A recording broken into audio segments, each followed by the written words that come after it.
5-ci сотуктагы ошол убактагы тармактык комитеттин төрагасы катары мен да маалыматын берип коеюн. Себеби дегенде жоопкерчиликтүү комитет бул эл аралык комитет болчу ошол убакта. Не дейсиз? Мен айтып койсом да, мына берде айтып атышпайбы? Убагында бүт мыйзамдуу кеткен деп. А эмне үчүн ушул жерде отургандар, ошол бийликте тургандар ушунчалык завышенный баа менен кеткенин бирөө да сураган эмес. Кандай аткарылды деп аткаруу бийлиги эч сурабайт. Кайка кетип атат бул акчалар деп эч сурабайт. Да, ТЭЦ керек болчу. ТЭЦти бизде да айткан. Мына Осмонбек Мамедче отурат. Кожоек Жайчыбек эскилиги жетип калган ТЭЦти курбасак, тыйынды албасак, инексин маңтан биз эл душманы болуп калабыз келечекте деп. Да, биз патриот экенбиз, макул дедик. Мына Жантөре Жолдошев айтып атпайбы? Мен биринчи жолу көрдүм. Жантөре Жолдошев чыгарган буйрук, распоряжение. Чыгып атат, сразу эле жазып атат. В целях проведения переговоров представителям компании Тибейда. Сразу. Артына жазып атат. Ошол 3 тармактуу комитеттен өтө турган депутаттардын биз каникулда болчубуз. Кимисин тапсаңар ошону менен кол койдургула деп. Мына бу жерде бир да фамилия жок. Бул эл аралык комитет, биздин комитет, отун энергетика, анан международный. 3 комитеттен өткөрүп атат. Финансы, бюджет. Депутат деп эле коюптур бул жергечи, депутат. Ошондо Осмонбек Мамеджанович, мен сизге айтайын. Мынакей протокол совещания. Менин колум турат. Мен катыштым белем? Жок, сиз айтсаңыз мен катыштым белем? Мен катышкан эмесмин. Менин помощнигим барып катышкан. Сиз кол коюп атасыз. Мен кол коюп атам, айтып берейин мен сизге. Мен кол коюп атам. Сиз телефондон суранып атасыз. Кожоек Жайчыбекович. Биз жазып атабыз. Предложение кылып атабыз. Внести предложение өкмөткө. Рабочий топ түзүп, инексин бак менен сүрөсүн деп атабыз. Берде ТВА менен сүрөсүн деп атабыз. Одобрить проект соглашения деп атабыз. Проект соглашениеңарды алып келдиңер. Биз комитеттен карап чалкабыздан кеткенбиз. Менде кат турат. Мына Калиев мени чакырып атат. Мен просто баягы түшүнүктүү айтып берейин, кандай болуп өткөн процедуралар. Комитеттин бир эмес 2 чечими турат. 2 чечимде тең биз замечанияларды берип атабыз. Процедура бузулган деп атабыз. ТО жок деп атабыз. ТО жок. Гонконгдун арбитраждык соту эмес, эл аралык независимый сот карасын деп атабыз. Мына менин колумда чечимдер турат ошол кездеги. Чечим 2 чечимде тең жазып атабыз.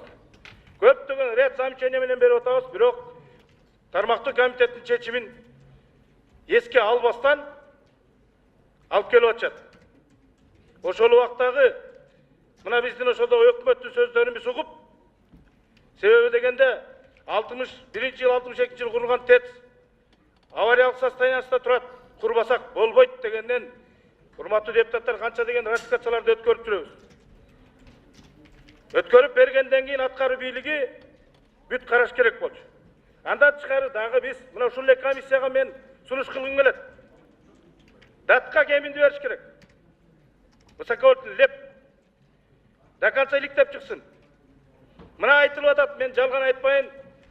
Шадиев Аскарбек Алимбековичтин бухгалтери ошол ТВ компаниянын бухгалтери болуп чыгып атат. Калп эмес.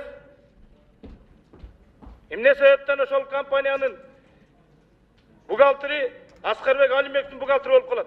Бул эмне подозрение кылбайбы? 1 километр чубалгы 3 столба турат.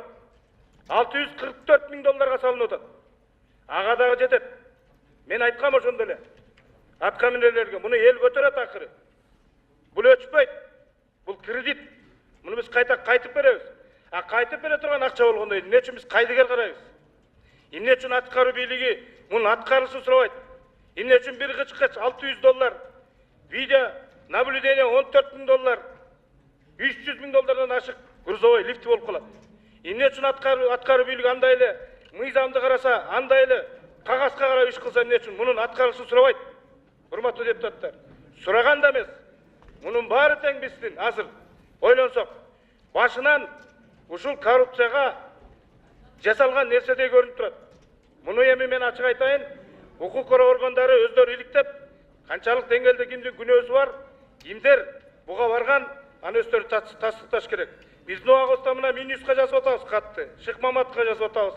МИДке жазып атабыз. Келіп атат. Минжустан бұл деген ел аралық договорға келишимге жатпайды деп Мамбеталиеванын колу менен келіп атат. Мына каттар турат бизде, өзүңүздөр көрдүңөр.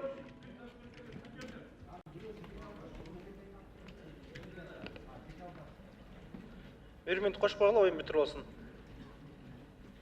Менин оюм, урматтуу депутаттар, бул ТЭЦ боюнча аягына укук органдары коркпой үркпөй чыгыш керек. Ушул эле комиссияга дагы жолу айтып коеюн, датка кеминди биз ченим көрсөтүп беришибиз керек. Аны да карап чыксын. Деги эле энергия сектор тармагын мен багыда айткам, анализ жүргүзүп бүт карап чыгышыбыз керек. 1 миллиард 600 миллион доллар жалаң энергия секторуна келген. Канчалагандар жатканын, канча кандай аткарылганын, акча кандай болуп кеткенин эч ким сурай элек. Мына биринчиси ТЭЦ болуп атат. Мен ойлойм, мунун аягына аткаруу бийлиги өздөрү жооп берет го деп ошол убактагы иштегендер.